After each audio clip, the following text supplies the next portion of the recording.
जैसा करोगे 100% वैसा ही भरोगे कर्म फल। बेटा बनकर, बेटी बनकर, दामाद बनकर और बहू बनकर कौन आता है? जिसका तुम्हारे साथ कर्मों का लेना देना होता है। लेना देना नहीं होगा तो नहीं आएगा।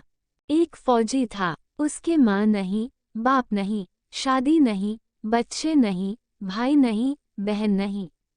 अकेला ही कमा के फौज में जमा करता जा रहा था। तो थोड़े दिन में एक सेठ जी जो फौज में माल सप्लाई करते थे उनसे उनका परिचय हो गया और दोस्ती हो गई। सेठ जी ने कहा, जो तुम्हारे पास पैसा है वो उतने के उतने ही पड़ा है, तुम मुझे दे दो, मैं कारोबार में लगा दूं तो पैसे से पैसा बढ़ जाएगा, इसलिए तुम दे दो। फौजी ने सेठ जी को पैसा दे दिया। सेठ जी ने कारोबार में लगा दिया। कारोबार उनका चमक गया, खूब कमाई होने लगी, कारोबार बढ़ गया। थोड़ी ही दिन में लड़ाई लग गई। लड़ाई में फौजी घोड़ी पर चढ़कर लड़ने गया। घोड़ी इतनी बदतमीज थी कि जितनी जोर जोर से लगाम खींचे उतनी ही तेज भागे। खींचते खींचते उसके गलफा तक कट गए, लेकिन वो दौड़कर दुश्मनों के गोल में जाकर खड़ी हो गई। दुश्मनों ने वार किया, फौजी भी मर गया, घोड़ी भी मर गई। अब सेठ जी को मालूम हुआ कि फौजी मर गया तो सेठ जी बहुत खुश हुए कि उसका कोई वारिस तो है नहीं। अब ये पैसा देना किसको? अब मेरे पास पैसा भी हो गया, कारोबार भी चमक गया, लेने वाला भी नहीं रहा। तो सेठ जी बहुत खुश हुए। तब तक कुछ ही दिन के बाद सेठ जी के घर में लड़का पैदा हो गया। अब सेठ जी और खुश कि भगवान की बड़ी दया है। खूब पैसा भी हो गया, कारोबार भी हो गया, लड़का भी हो गया, लेने वाला भी मर गया। सेठ जी बहुत खुश। वो लड़का होशियार था, पढ़ने में समझदार था। सेठ जी ने उसे पढ़ाया लिखाया। जब वह पढ़ लिखकर बड़ा हो गया तो सोचा कि अब ये कारोबार संभाल लेगा, चलो अब इसकी शादी कर दें। शादी करते ही घर में आ गई बहुरानी, दुल्हन आ गई। अब उसने सोचा कि चलो बच्चे की शादी हो गई, अब कारोबार संभालेगा। लेकिन कुछ दिन में बच्चे की तबीयत खराब हो गई। अब सेठ जी डॉक्टर के पास, हकीम के पास, वैद्य के पास दौड़ रहे हैं।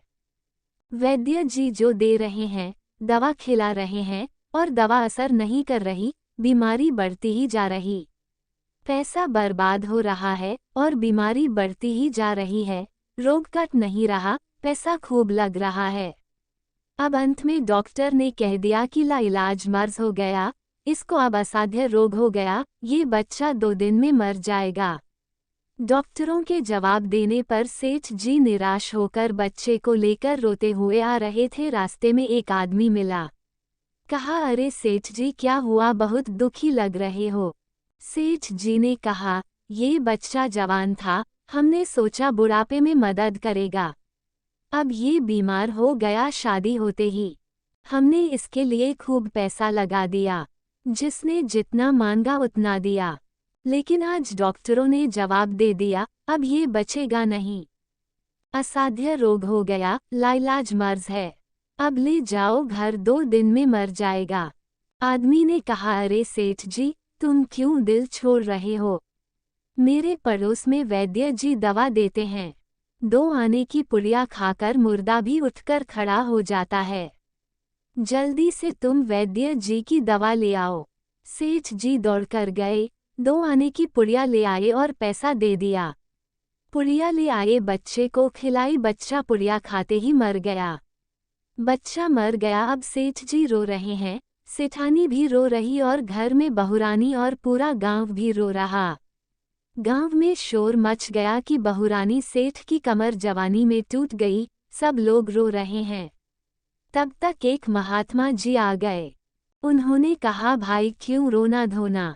लोग बोले, इस सेठ का एक ही जवान लड़का था, वो भी मर गया, इसलिए सब लोग रो रहे हैं, सब दुखी हो रहे हैं। महात्मा बोले, सेठ जी रोना क्यों? सेठ महाराज, जिसका जवान बेटा मर जाए वो रोएगा नहीं तो क्या करेगा? महात्मा, तो आपको क्यों रोना? सेठ, मेरा बेटा मरा तो और किसको रोना? महात्मा, और उस दिन तो आप बड़े खुश थे। सेठ, किस दिन? महात्मा फौजी ने जिस दिन पैसा दिया था। सेठ हाँ, कारोबार के लिए पैसा मिला था तो खुशी तो थी। महात्मा और उस दिन तो आपकी खुशी का ठिकाना ही नहीं था। सेठ किस दिन? महात्मा अरे जिस दिन फौजी मर गया। सोचा कि अब तो पैसा भी नहीं देना पड़ेगा, माल बहुत हो गया, कारोबार खूब चमक गया, अब देना भी नहीं पड़ेगा, बहुत खुश थे। सेठ हाँ महाराज, खुश तो था महात्मा और उस दिन तो आपकी खुशी का ठिकाना ही न था, पता नहीं कितनी मिठाइयाँ बच गईं। सेठ किस दिन? महात्मा अरे जिस दिन लड़का पैदा हुआ था। सेठ महाराज लड़का पैदा होता है तो सब खुश होते हैं, मैं भी हो गया तो क्या बात। महात्मा उस दिन तो खुशी से आपके पैर जमीन पर नहीं पड़ते थे। सेठ किस दिन? महात्मा अरे जिस दिन बेटा ब्याहने जा रहे थे। सेठ महाराज बेटा ब्याहने जाता है तो हर आदमी खुश होता है तो मैं भी खुश हो गया। महात्मा तो जब इतनी बार खुश हो गए तो जरा सी बात के लिए रो क्यों रहे हो? सेठ महाराज ये जरा सी बात है, जवान बेटा मर गया ये जरा सी बात है। महात्मा अरे सेठ जी वहीं फौजी पैसा लेने के लिए बेटा बनकर आ गया। पढ़ने में, लिखने में, खाने में, पहनने में और शौक में, श्रृंगार में जितना लगाना था लगाया। शादी ब्याह में सब लग गया और ब्याज दर ब्याज लगाकर डॉक्टरों को दिलवा दिया। अब जब 2 आने पैसे बच गए वो भी वैद्य जी को दिलवा दिए और पुड़िया खाकर चल दिया। अब कर्मों का लेना देना पूरा हुआ। सेठ जी ने कहा, हमारे साथ तो कर्मों का लेन देन था, चलो हमारे साथ तो जो हुआ सो हुआ, लेकिन वो जवान बहुरानी घर में रो रही है, जवानी में उसको धोखा देकर विधवा बनाकर चला गया, उसका क्या जुर्म था कि उसके साथ ऐसा गुनाह किया? महात्मा बोले यह वही घोड़ी है जिसने जवानी में उसको धोखा दिया, इसने भी जवानी में उसको धोखा दे दिया।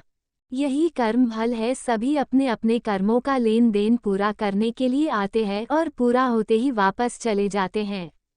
यदि आपको ये वीडियो अच्छा लगा हो वीडियो को लाइक करें, शेयर करें और ऐसे ही वीडियोस को देखने के लिए हमारे चैनल को सब्सक्राइब करना ना भूलें।